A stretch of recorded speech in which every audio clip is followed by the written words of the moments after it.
back corner of her mom's tea shop, there's a tiny little girl painting. She's painting passers-by, shop visitors, and scenes from everyday life, all from her little table. Her eye for composition and detail is already extraordinary.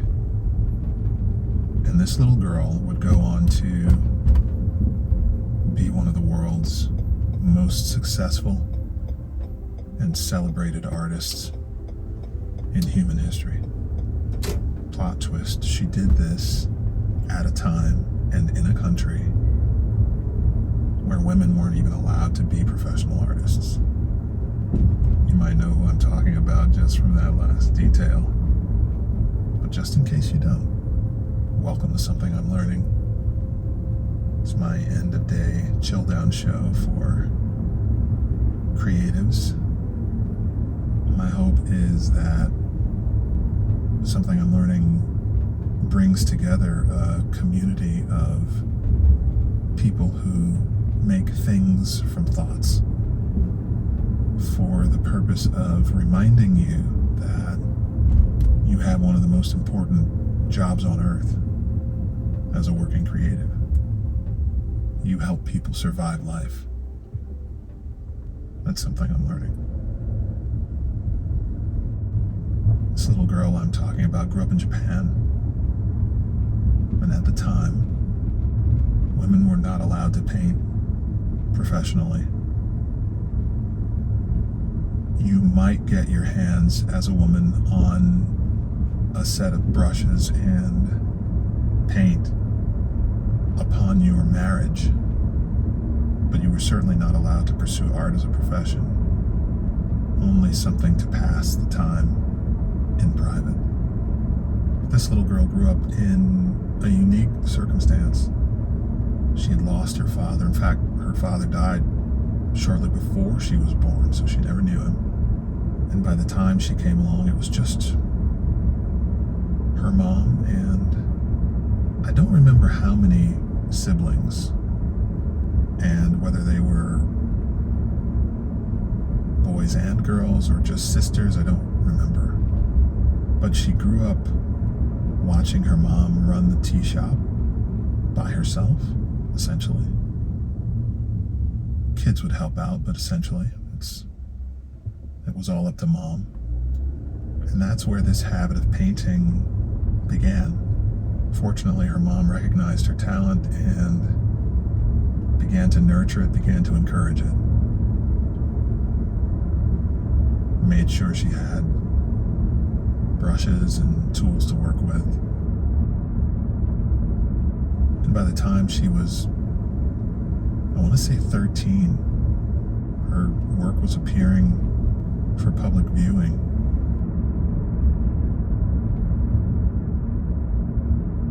Fast forward some years later,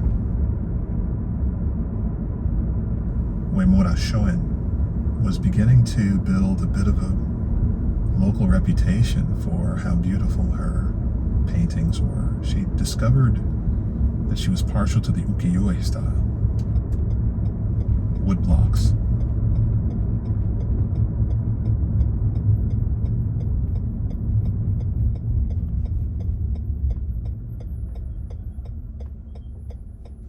And she would paint as her subject matter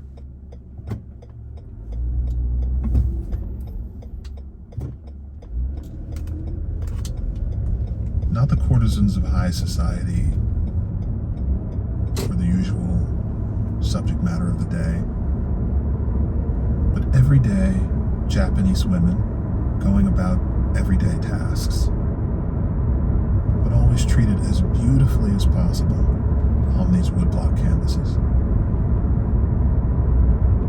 Almost always against an entirely empty background, drawing the viewer's eye directly to the woman being considered. Always in the most beautiful of traditional Japanese garb at the time, You've seen her work. There's no way you haven't seen something by Wimora Shoin. A print, a reprint in a book, YouTube video. She was already of some renown when her life completely changed. When Arthur, the Duke of Connaught, visited Japan and bought one of her paintings. Arthur was, of course, the son of Queen Victoria. And a purchase of her work by such a high-profile world figure put her on the world stage. The next thing you know, the Emperor of Japan is choosing her as an imperial artist. She attends the special school. She's immersed in the special training only reserved for that level of artist. And her work continues to elevate. She's painting these pieces on, in some cases, 6-foot blocks of wood, so that the women's subject matter stand larger than life when you see these in person. It's really tough to get a sense for the scale on which she was painting. And most remarkably, in the time period now that women are not allowed to be professional artists, she's the very first one. She makes an interesting choice in some of her works going forward. There's a traditional Japanese performance called No theater. The English rendering of No would be N, like the capital N, and then O with the macron on the top, that straight bar over the top of the O. But the No theater was a traditional undertaking in which any female character that was a part of the story was portrayed 100% by male performers. Again, women were not allowed to be professional artists. Brilliantly, Shoin chose these performances as the subject matter for some of her paintings. And in those paintings, the female characters she drew as female. Imagine that, what a concept.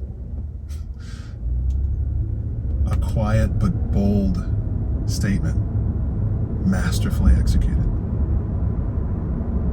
What can anyone say? It's art. Got a problem with it? You know, it's art. Relax. But yeah, like, what's up with that too?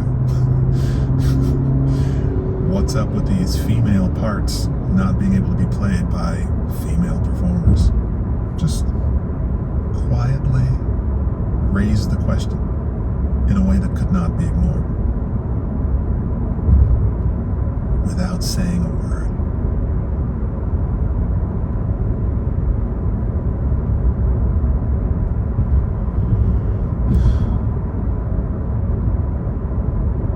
Not unrelated, I was listening to a Ralph Murphy lecture at Loyola on songwriting.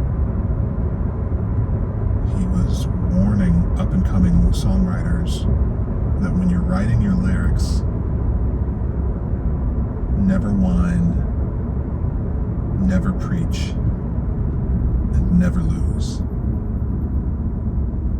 I think it's interesting that Shoin, 100 years prior, seemed to agree. Or rather, Ralph Murphy was agreeing with what she had already proven true. The imbalance and unfairness women were experiencing was blatant, like more blatant than anything we've ever seen. And it was ubiquitous. Shoin addressed the problem in her art and drew attention to it without whining, without preaching,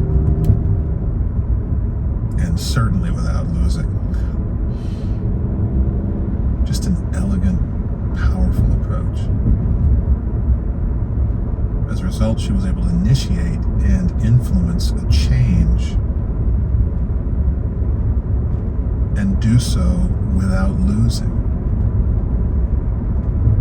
And oh man, did she ever win. Search her up if you haven't yet gotten a chance to take a deep dive on her accomplishments. But they're truly remarkable. Award after award. She practically lived a life of firsts. The first woman to do this, the first Japanese artist to do that. Incredible. Owing a great deal to the wisdom of her approach. You can have talent, you can have the skill, but how are you approaching what it is that you want to say? Particularly if you have something that you know you want your art to say. Maybe not kabong people over the head with the message. Sometimes to be heard, your approach has to be at least as artful as your art. That's something I'm learning.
next time we talk,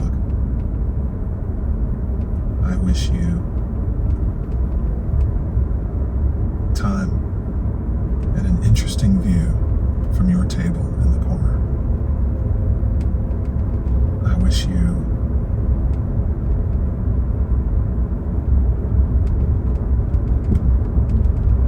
a clear medium in which you choose to specialize. I wish you a big purchase from a big client, not just for the money, but for the exposure your work should have. I wish you the wisdom to know when to be loud and when to be artful in your approach. I wish you 100,000 more sunsets. I wish you heart flutters and stomach butterflies and the love you deserve.